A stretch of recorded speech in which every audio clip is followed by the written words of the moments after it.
Hello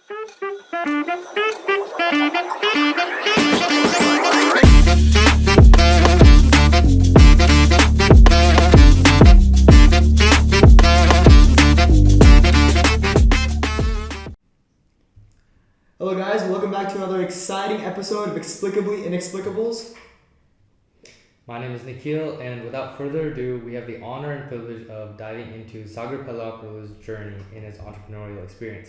He's been a leader in a plethora of activities outside of a traditional 9-to-5 job, from founding a profitable software consulting company and opening up a highly valued real estate company, to venturing into the sports industry and giving back to the community through numerous charity initiatives. Mr. Pelaprolu has done it all.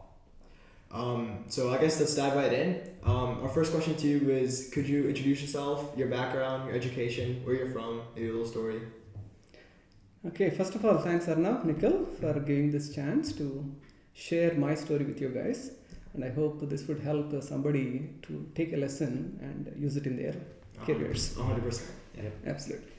So, like any other Indians here, so I am the first generation immigrant in my family.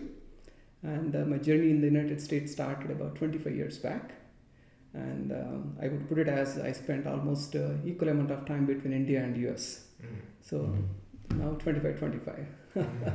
And like any other immigrants, like we came here to do something that we could not achieve back in our country and do something better. And my journey into the business, being an entrepreneur or businessman, did not start in the United States. I was lucky to have that started right after my college. And when I started it, it was not IT, because that was not like a childhood dream of starting an IT company. So we can embellish and make it look good, but the fact is fact, right? Yes, so exactly. Right after the college, I did different businesses like transportation, logistics, manufacturing, etc. But it never got to me in terms of. But at the same point of time, while doing those things, I still put my 14 hours. So, because you cannot be doing something, not putting your 100% effort and try to do something else. And my IT journey started over a ice cream conversation with a friend. So where he figured out that I could do something better in IT. Because we could solve a complex problem that he was facing in his IT job. So that was the journey where we both started the company back in India. So we named the company as Athene Softech. Athene is the name of a Greek goddess, Athena. Athena? Oh, Yeah. So that's how the name. So from that time, whenever I start a company, I have this habit of putting some Greek names. That is how Sage IT came in. Oh, That's what's actually interesting. People have like a continuity with things they do, so I think that's a great, Right. great point. They'll think the name sounds familiar to them. Exactly. So a lot of people misunderstand that, okay, Sage IT means, hey, your name Sagar, that's why you kept it. So I had to explain them, no, it is not. So that's been a wonderful journey of 25 years and hoping to do for next 50 more. That's a great story. I have a question for you actually. Do you believe that your previous entrepreneurial journey, like, you know how you said you've gone through all of these different startups and like you made all these previous companies, do you think that's helped you with your IT companies now? And like if it weren't for that, do you think that this might have been successful? I would say yes and no. My manufacturing and other small companies I spent a couple of years of time gave me resilience. And gave me the habit of hard working. So some of those manufacturing units, I need to be at the unit at 5 o'clock in the morning. Oh my God. And by the time I'm done with my rest of the work and meeting, it's night 10 o'clock. Oh my God. So working for 18 hours, 20 hours has that initial startups gave me that resilience and which really helped me in my later part of the businesses. I see. And like any other business people or entrepreneurs, so I had miserable failures initially. And so then we started the IT company back in India, as I mentioned, so which was a great success. But because of my inexperience, we failed in that too. Inexperience is not running the business, but inexperience in managing the business, because it's only part of the story to have a successful business. Making a product, offering a service, it's only a part of it. But how do you manage your operations, finance, and administrative pieces are equally important. But unfortunately, if you are a first generation business people or entrepreneurs, a lot of them fail not because the product is not good, it is because they could not manage the business. So that's exactly what happened. So we had seen a big downfall in our initial big IT company. And so obviously when you came to the US, so did you work on the job and all these entrepreneurial things at the same time? And how did you, I guess at what point did you decide to fully put in your effort to those entrepreneurial experiences? So it was not a point of time where I decided to put my full into the business. Rather, doing a business is a non-negotiable term for me. Right? So you have to do business. But I did took a detour because we were not able to financially sustain ourselves. So I did took a job, but not because we are not able to execute the business, but we need to make sure we are stay afloat and keep going at it until we are able to reach the goals what we had. So I took a small detour and then again came back right at it. I think that's actually really important. A lot of people have this misconception that you need to choose one or the other, like it's black and white. But some people don't realize that if you have like a 9-to-5 job, it can help stay afloat for this entrepreneurial like dream and just help you achieve it in many ways. So I think that's a great point you had. I guess diving into specifically to each one of your organizations, we'll just start out with the consulting firm.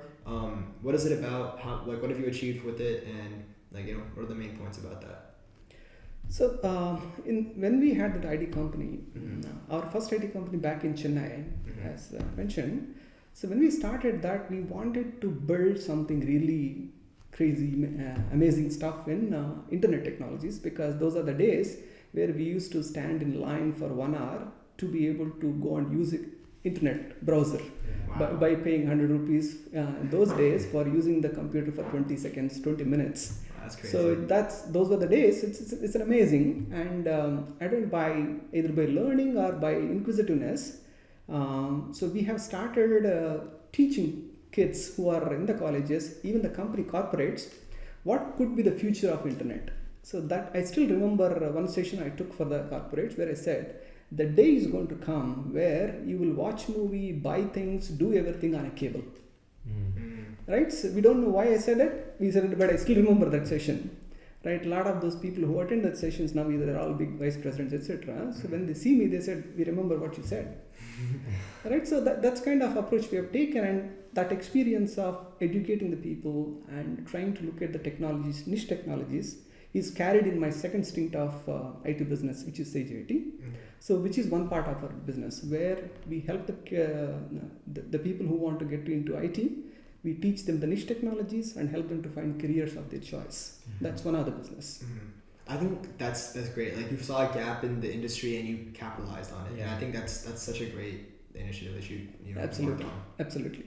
So that's while doing that, and the second piece is going to be, so you should be able to either create a product that doesn't exist, or you serve an area where there is a gap.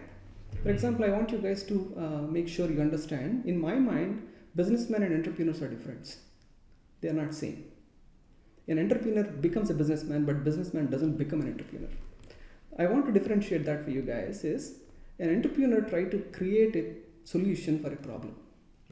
A solution doesn't exist yet. Whereas businessman looks at the solution and see if there is a gap that's not being served for all the people.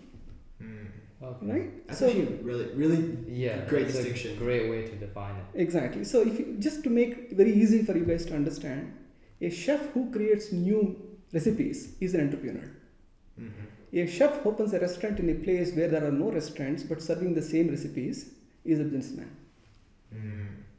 I think that's very important to know, because a lot of great entrepreneurs have failed and a lot of not very skilled or technical businessmen have succeeded. So, Exactly. Exactly. I think that's a great distinction. I think it's time to shift gears from not just one of your main things, but you have obviously a lot of things going on, right? The companies, the volunteering organizations, Real estate, investing. How do you manage your time, throughout the week, throughout the month, or throughout the year, basically? And how do you, what are some good tips and tricks for managing your time? And could you give some advice on that for time management skills and, just making sure you get everything done while, ensuring you have time for yourself? So I want to make sure that we understand that there is misconception that everything can be get done. It cannot. First, we need to understand what is the non-negotiable contract we are making. So it's everything about priorities, because all of us know, which is abundant truth, which we difficult to accept, is somebody has more time, somebody has less time. There is nothing called somebody has more time. We all have the same time. Only thing is we are using it and negotiating it with it and picking up the priorities. For example, for me to sit with you guys, do I have time? No. But I made a non-negotiable agreement to myself. I'm going to be available for you guys today. So my priority is just shifted for today. Right? Yeah. So when you wanted to do some things, once you make that contract with yourself, automatically you find the time. Where do you find the time? You would start looking into things. What are the areas that your presence is not needed? Where things will still happen even whether you are there or not. Yeah. And automatically that time becomes available for you. So once we make a decision, hey, I need to do a voluntary work. So that becomes a non-negotiable contract for myself. Then that creates an instance for me to go back, look at other things what I'm doing and try to find the time where my presence is not that important. It may be needed, but not that important. Automatically that time is shifted to the new initiative. Okay, so in terms of time then, I know you talked about 18-hour, 20-hour, 40-hour work weeks or 18-hour days, 40-hour work weeks, and so much time going to all this corporate business investing.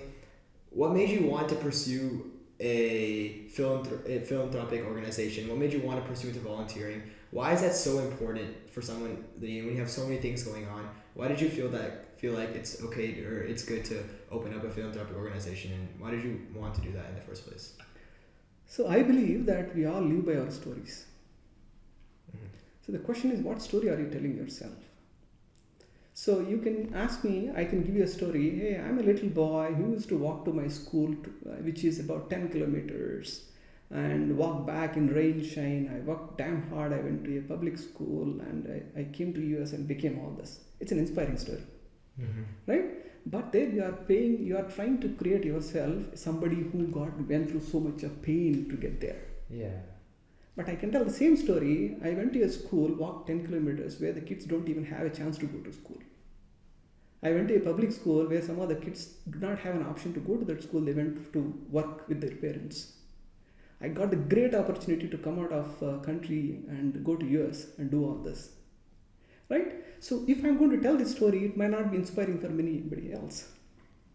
The question is, what story is inspiring you? What story you are telling yourself? Right? So from there that started. Now the story I'm trying to tell myself is, I'm privileged in every way possible. So I'm not going to remember what difficulties I've gone through. I always look at everything as a privilege given to me. Now when a privilege is given to you, then you are given a privilege so that you will contribute back something to somebody who is not privileged. That is very inspiring. So because I feel privileged, I take it as my responsibility to help those who are not privileged. Wow. So that's why the philanthropy activities come. And at the end of the day, this is my selfish interest. There is no better happiness and fulfillment you get when you compare to helping with anybody. The happiness and fulfillment you get by giving a hand to someone who fell down, you cannot buy that with anything. Yeah, 100%. Yeah. So, what kind of philanthropic organizations have you been a part of or started? So, so far we are raising funds, friends, family, and ourselves. And so we divide the funds that we collect in two parts. One is make sure the people who are around where you are living are taken care of. So we use a portion of our funds to support all organizations here. Let it be Wounded Warriors, North Texas Food Banks, or the cancer research. So all those about 10-15 organizations in the United States I continuously support. And then I use the rest of the funds to go and help the poor and needy in India. So through various channels, so we help the kids who are studying well but not privileged enough to go to colleges, and people who don't have any other means of living, they wanted to start a small business for themselves, helping them with them, and helping the people who are not able to take care of their health because of short of funds. And to make these initiatives permanently, so we are pursuing three types of channels. One is health, second is education, third is employment. So we have started our first journey through health, where we have launched the free ambulance services for anybody who want, because we don't want anybody to die for lack of paying for an ambulance in time. So we have started a free ambulance service. And also we wanted to promote the Indian tradition of medication, so which is Ayurveda, which is meant for the chronic diseases and not for acute. Right? So there are most of the medication is spent for a chronic diseases. So we started a free Ayurveda hospital, so where people can come and get treated and take free medications. So that initiative is started. So we are going to be starting small units, manufacturing units and other ones, where intention is to be able to provide employment for the people who are in small villages and towns who are not well educated, so that they don't need to leave their parents back in those villages and go to towns and make the parents orphans. So create an employment in the local area so that they can stay, work and take care of their parents. And finally we wanted to have a place where all the old people wanted to live, all the orphans can be taken care of. So that's the last journey. So how many of this can be achieved? We don't know. But at least we made a non-negotiable contract with that. Yeah. So wherever we go, we will try to reach there. Cool. Like, that is really cool. Like you said, it's you're not only making an impact in India, but also in America with all these different organizations and just making an impact around the world. Sometimes, like, I try to volunteer with this sponsoring organization called PT Seva as a high schooler, but sometimes I don't find that, I don't have enough time. And I ask myself, why am I actually doing this? Like, what is the purpose? And then I realize it's for the joy and just for mankind, how much happiness I actually get by knowing that I'm making a difference. And so I think it's just really cool, like the initiatives that you've started, the initiatives that you've done, and the impact that you've made. Yeah, thank you so much for that. Yeah, for like, sure. I really appreciate it. It's One small advice for youngsters like you is, please change your volunteer work from have to want to. Don't do these things because you have to do it, because your school asks you to, because your parents ask you to do, because that looks good on your profile now. So that's going to, because is anything wrong in doing it? No. But if you wanted to continue that, this work, what you guys are doing, these are have to volunteer works. When it becomes you want to do the volunteer work, that stays with your life. Yeah, and I think that's where like that sense of fulfillment and the happiness comes from. Absolutely. Right, from wanting to do it. And obviously I know you said that you were doing a lot of initiatives back in India, and with that I know cricket is a big tradition in India, it's a big sport in India. And so I heard you've done some investing in the MLC, the Major League Cricket in the United States. So how's that been going so far? So it's an honest answer is I don't even know how to play cricket. So when I started supporting MLC and Texas Super Kings, many people came and said, "Oh, you used to play cricket? So do you love?" I said, "Guys, no." Please don't ask me any questions. Who are the players and how to play cricket? No. But the idea of why I still be part of this one is, the way I looked at it is, Indian diaspora in the United States, they were able to never come together by keeping their caste, race, religion from where they are coming from places. Yes, they're all united in their fashions. There are events that happens for people in one specific area, one specific language, one specific caste, etc. But I saw that cricket could be the only sport that can bring every Indian together. They forget who they are, which city they are from, what language they speak back in India, what caste, etc. That could bring them together. So that excited me to be part of this game. Hey, this is the game where I can have all the Indians come together and celebrate by keeping all their differences aside. So that made me to be part of this sports, and particularly cricket is the one why we chose. That's really cool. I expected you to be a follower of cricket, but I see how from the business perspective that'd be a great investment. I think that's something very respectable, and I'm glad you're blunt about it. A lot of people are like, "Oh yeah, I know baseball," but honestly, like, are they actually fans? So I think it's just a great perspective. Yeah. Once again, from the Indian standpoint, in terms of being an immigrant, coming to the U.S., you said you were first generation. There's obviously some obstacles along the way from an immigrant standpoint. Like, did you feel that there were any like lapses in business or like business opportunities that you didn't get because of it being an immigrant, or like because of like your skin color or your name or like things like that? Were there any obstacles along the way because of that? Like moving to America, being a first generation immigrant.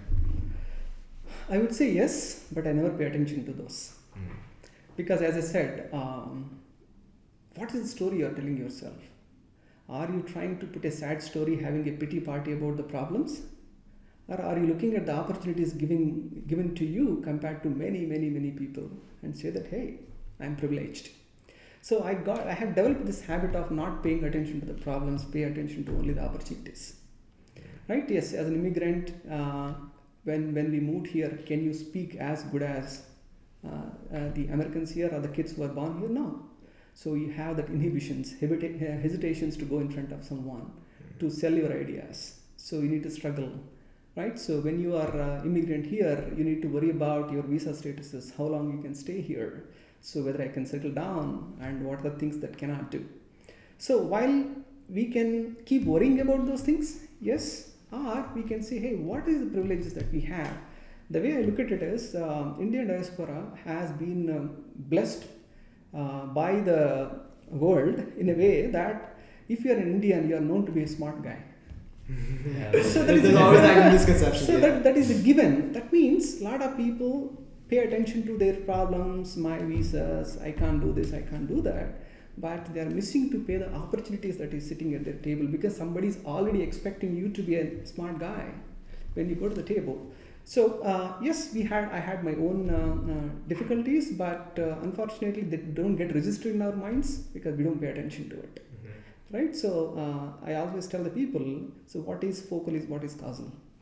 That means whatever you are facing, whatever conditions you are going through are the ones which you are focusing. So please change your focus. Automatically things will be solved. So for anybody who's listening to you, and for you guys, otherwise also, problems are going to be there, don't focus. I think that's great. I think it's all about the mindset. Yes. And that's what, shifts people in different directions. Exactly. Yeah, it's you gotta have like a mindset where you don't make too many excuses and just use the opportunities that are there. Exactly. So the way we need to look at it is, if you think you are an immigrant because of your skin color or whatever, you are going to face problems, okay, accept it first. And then how do you want to overcome is the question you need to answer. Not how would you change other people's mind about not to treat you differently. Right. That's their problem. So knowing this is the situations, what you plan to do to overcome those things? Can you put 4 hours extra than those people so that they start realizing what you can bring to the table? Or are you ready to learn 2 hours extra more after your work is done so that you are trying to step ahead and go show that you are worth for sitting in a meeting? Yeah, obviously. And I think that's a good point, right? Like you can't really change what's already done. You can't change your skin color. You can't change, maybe even how well someone speaks English, whatever it is, right?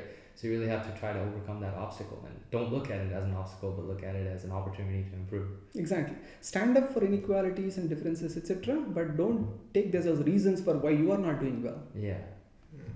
100% agree. In terms of getting work done, like I know you said if it's an obstacle, use an opportunity, but you have to work for it. You have to show them why you're in that room in the first place. Exactly. How do you get so much work done in such a little amount of time? Like I know we asked a time management question, but in terms of motivating yourself, like how do you get the motivation to do what you want? How do you get the motivation to achieve your goals? I don't say that my motivation is there from beginning. So it's again like a motivation is also like a muscle that you develop, right? So a lot of people think, oh, this guy is motivated all the time. It's not. There are many times I feel like kicking my socks off and sitting in a sofa and do nothing, right? That happens. But every time that keeps coming, so we always keep, what's your North Star? So what are you working for, right? Which is very important. You might have heard and many successful people say you should have goals. But unfortunately, how many of you really have any goals? Right? So except, okay, let me eat pizza today. That is the maximum goal people have. So the goal is something that is going to keep pulling you out of your bed, pulling you out of your sofa set, making you to work that extra hours. So if that goal is not keep getting you out of the bed every day, that means that's not a goal. Right? That is number one. Number two, I have this sense of running out of time. Maybe that some people might look at it as a philosophical side of the equation, but so every day you see, today social media tells you per day 1 million people die, right? Many people go home and never came back. So how can you postpone a goal, not doing it for some other day, right? So that's developed as maybe because of our age or what's happening. So we try to make sure that whatever need to be done yesterday, not tomorrow. So that keeps us motivating. That is one. The second thing is we have something that we are not meant for us. For example, my philanthropy activity is a non-negotiable goal for me. That means today I'm not working for me. I'm working for somebody who I have committed in my mind. Yeah. I may not have signed a contract with them. They don't even know who I am. I don't even know who they are. But I have committed to somebody. in my mind that I'm going to do this. So that keeps me going. So the question is going to be who you are committed to. So one of the things I tell the people is, if you are not able to commit to some invisible person, make a commitment to the one who you love the most. So some people are matured enough to love themselves most, so they make a commitment and stand for it.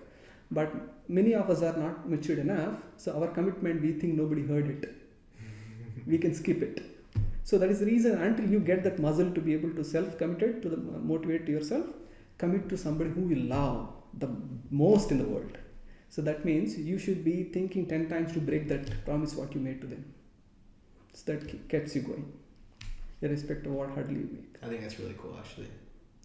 Yeah. You want to ask a question? Yeah, so I mean, I know like you had obviously so much motivation, right? So I know you put some investments into real estate and just investing in general. So how has that been going as well? So real estate is more like a challenge we have taken, right? So yes, one of the beautiful questions you guys asked is, where do you find the time, right? We could have told ourselves, said, hey, we are very busy in our IT business, no time, why new business, etc. Then we said, okay, how are we challenging ourselves? Doing the same thing what you have been doing for long, there is no fun in it. Yeah. Right? How do you put yourself in a scenario where you don't know nothing about and fall again and accept that you might even fail and still get into it? That keeps you going. So that is one of the motivations why we picked it up. More for the thrill. It's more about to see that whether you still have that mojo in you to be able to go back and start things fresh, right? And obviously real estate happened to be the one we have chosen, not by design, but by accident, because some opportunities knocked on our table. So we had to make a choice, say, can we take it head on? So that's how we did it. And so I would say our business experience and willingness to take risks paid off. Wow. And then now our goal in real estate is no more keep growing. So we have a motto in our real estate is we wanted to be able to create landmarks and grow wealth for friends and family. Right. So now our motivations, what gets us going, driving to far distances in the real estate to businesses, now we want to create a landmark. And in the process, we wanted to help friends and family also grow with us. Like build generational wealth? Not really. Exactly. As I said, whatever we do is no more generational wealth. At least myself, I came out of this thought process about creating wealth for my kids. My answer to many who ask me, hey, are you creating wealth for your kids and get them into the business? I said, I believe my kids are smarter than me. I believe my kids are smarter than me. And if I am able to do what I am today, they can do much better than me. I don't need to keep anything for them. I think that's a very nice thought, yeah. You know what that reminds me of? So Jackie Chan, I think it was Jackie Chan and Shaq, they said, I won't even give you a cent to their kids because then it doesn't instill them the values of, working hard and actually, earning the money that they get. So I think that's very respectable. Yeah, and instead what they did is they taught them the skills to achieve not only the same success but even more success than themselves, right? And, exactly. And this conversation happens between our friends of our age group, our other colleague business people and others. Oh, we need to make sure earn and keep. And my conversation goes like this: what college you went to? So when you compare to the education you have gone through, the college you have studied, your kids are going to college which are 100 times better. 100 times better. So unless until you think your kids are dumb, don't worry about saving money for them. They are smart enough to be able to do it because you gave them the best space to live and best education they are getting it, and they are smarter. And just be there to support them. And my only thing I tell my kids is, I am going to be a rope for you. Whenever you are falling, I am here to catch. I think that's a great analogy. From a kid's perspective, at least, when my parents have worked so hard to, as an immigrant, or when they come overseas to provide us the opportunities that they can, we can't let that go to waste. We have to try our very best and maximize it. If my parents were down here and they came up here and I start here, where should I end up? Absolutely. And so that's just the motivation that we should have to succeed and achieve our goals. Absolutely. And so, do you have any future plans? Like, where do you want to go with all this stuff? So I think recently I was in a conference. One old time friend met me and asked me, Sagar, where the hell you are finding time for all this? Someday you say you're doing this. I said, his name is Prashant. And he asked me, hey, where? I said, Prashant, I used to think like that. Where the hell I have time? I'm already busy. I'm already working 9 hours, 10 hours. Then, not to compare myself to some big people, but I always think Elon Musk is doing 10 things. Where is he getting time from? He's not stopping. Yesterday he was there. Today he wants with Twitter. Tomorrow he's starting an AI company. Day after he's starting something else. That means it's not a question of whether you have time, whether you have the will and intention to do it. 100%. Yeah, definitely. And so I think the last question for you. Yes, so many things, and I know a lot of our viewers are watching this thinking, how can I do the same thing as you did, if not, maybe even better, right? So what is your advice to the younger generation to be as successful as you are today? So my first suggestion would be make goals. Mm-hmm. Make goals that scare you guys, not the goal that you're comfortable about. So if you, for example, you started a podcast, what's your goal? You want to make 100 podcasts? Yeah, that's one of our goals, yeah. So does it scare you guys? We've thought about the time commitment that it takes, and we realize it is a very big ask of us, but we are willing to do it. Yeah. So that's a commitment, right? Mm-hmm. Anything that is a goal that doesn't scare you guys, can we do 100? Right? So if your goal is not scare enough, it is not a goal. Mm-hmm. It is a comfort that you guys are agreeing to. So make goals and create the targets that what you're putting. That should give you little chills. Right? Yeah. You should be worried about it. So that means you are on the right path. Mm-hmm. The second thing is that if you guys are trying to do something which you are not feeling uncomfortable, that means you are choosing a known path. Anything that feels uncomfortable, for example, you guys have taken the step to come and talk to me today, but did it feel uncomfortable when you started first?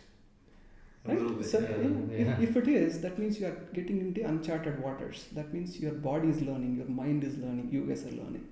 So whenever something becomes so easy and comfortable, it is time to do something else. Not that you need to drop it, but pick something else that makes you uncomfortable more. Yeah. 100%. I think that was definitely a big theme, right?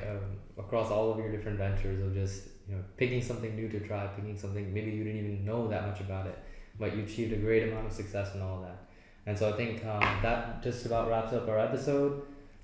Thank you again for joining us on this podcast, Mr. Pelaprolu. I know you have so many things going on. Thank you so much for taking the time out of your day Absolutely. to come talk with us, to help inspire the youth. So we really appreciate it. I think our viewers would appreciate it more. Absolutely. Thanks for taking time to come and talk to me, Mm-hmm. and hope it helps you guys and help the viewers. Mm-hmm. And I would be more than happy if somebody has any question that they want some advice. I'll be more than happy to do that. Yeah, we'll link the philanthropic organizations and efforts in the link in the description. So if you guys want to go check that out, that'd be great. Maybe Awesome. go support, donate. Thanks, guys. Thank you so much. Really I appreciate that. Thank you. Thanks. Thanks. All the best.